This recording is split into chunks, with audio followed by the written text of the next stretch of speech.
মামা মামা দাঁড়ান, কথা আছে মামা, দাঁড়ান। আরে আমার বাইক নিয়ে আজ কতদিন পর ডাক দিলে মনটা ভরিয়ে গেল। আসুক দেখি কি কয়। কি বাদান, কি অবস্থা? শরীর টরীর ভালো আছে? মা বাপ কিরম আছে?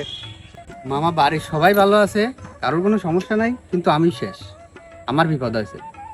এখন মামা আপনার সাথে যাই ভুল ভ্রান্তি করে ফেলাইছি, কে যাব, আমার আপনি মাফ করে দিন। আপনার বাড়িতে আমার কয়টা দিন ঠাই দেন, তাছাড়া আমি মলাম।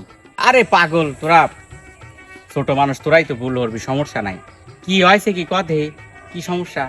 দিছি, আপনি খালি আমার কোন যে আপনার বাড়ি আমার কয়টা দিন ঠাই দিবেন কিনা, আপনি বলি তাই আমি নিশ্চিত হবো, তাছাড়া আমার মাথা কাজ করতেছে না, আমি এখন কি হরবো।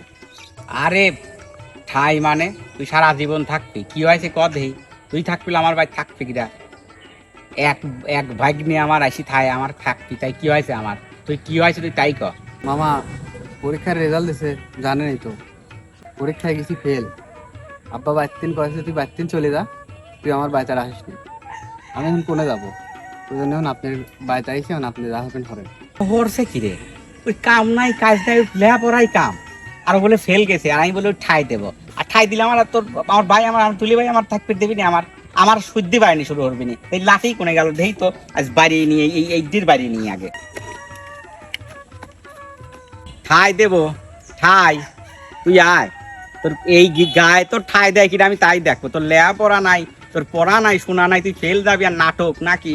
তুই ঠাই দেয় কিনা আমি তোর তাই দেখবো। তো দেই ফেল গেছে আমার ভাই, তখন ঠাই নিবিও, বিপদ যে এখন।